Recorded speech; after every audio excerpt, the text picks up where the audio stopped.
சிவாய நம. ஓம் சிவ சிவ ஓம். ஓம் நம சிவாய சிவாய நம. ஓம் ஓம் அகத்தீஷாய நமோ நம. எம் அம்மையப்பரின் திருவடி வாழ்க, குருவின் திருவடி வாழ்க. இப்போ மனித நடைமுறையில் நம்மளுடைய மனிதம் என்பது எப்படி ஆனது, மனிதனுடைய நிலை என்ன அப்படிங்கிற ஒரு சிறு குறிப்பு.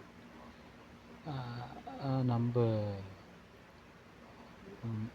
மனிதனும் தேவன் நிலையை அடைவது என்பது எப்படி அப்படின்னு நம்ம சித்தர்கள் அறிஞ்சாங்க.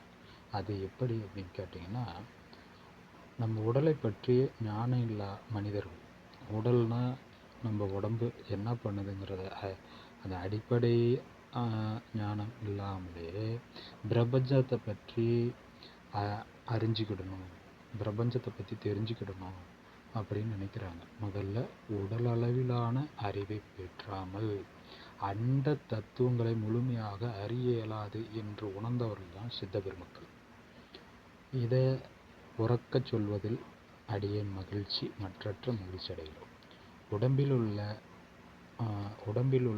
உள்ளவைகளை அவயங்களில் முக்கியமான அவயங்களின் இயல்புகளையும் இயக்கத்தையும் உடல் ஆரோக்கியத்துக்கு முக்கியத்துவம் கொடுத்து உடல் இயக்கத்திற்கான காரணமும் உயிரின் தத்துவத்தையும் சுவாச நிலையும் மனதின் சூட்சமங்களையும் உணர்வின் மேன்மையினையும் முன்னிறுத்தி ஆராய்ந்த பின் பிண்டத்தில் இருப்பது அண்டம், அண்டத்தின் இயல்பே பிண்டம் என்ற முடிவுக்கு வந்த பின் அண்ட பிண்ட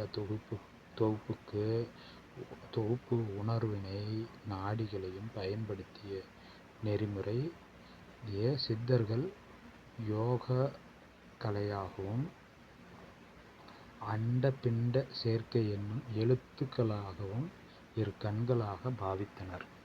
இது சித்தர்களுக்கான ஒரு கருத்து. இதில் மந்திர எந்திர தந்திரங்களும் கலந்து பரிமாணம் கிடைக்குது. ஏன்னா அந்த எழுத்துக்களினுடைய வடிவத்தை கோர்த்து மந்திர சக்திகளாக எந்திர சக்திகளாக உருவாக்கினார்கள். அதோடு தந்திர சக்திகளையும் வலுப்படுத்தினார்கள். இதையே எந்திர மந்திர தந்திரத்தை மாந்திரீகமாக வலுப்பெற்று, மாந்திரிகம் என்பது மந்திர எந்திர தந்திரத்தின் செயலாக்குவது தான் இந்த மாந்திரீகம் என்பது. அதனால் இதை முதல்ல உடல் அண்டம் என்பதும் பிண்டம் என்பதும் ஒன்றே, அதில் செயல்பாடுகளை குறித்து நம்மளுடைய இயல்புகளும் தத்துவங்களும் மாறுபடும். அந்த அண்ட பிண்டத்தை நம்முள் இயக்க, நம்முள் செயல்படுத்த கற்றுக்கொண்டால் நாமும் மனித நிலையில் தேவ நிலைக்கு உயர்வடையலாம் என்பதே சித்தர்களின் கூற்று. அவ்வழியை யாமும் உங்களுடன் தெரிவிப்பதில் மற்றற்ற மகிழ்ச்சி அடைகின்றோம். அடுத்த பதிவில் உங்களோடு அடியேன். சிவாய நம.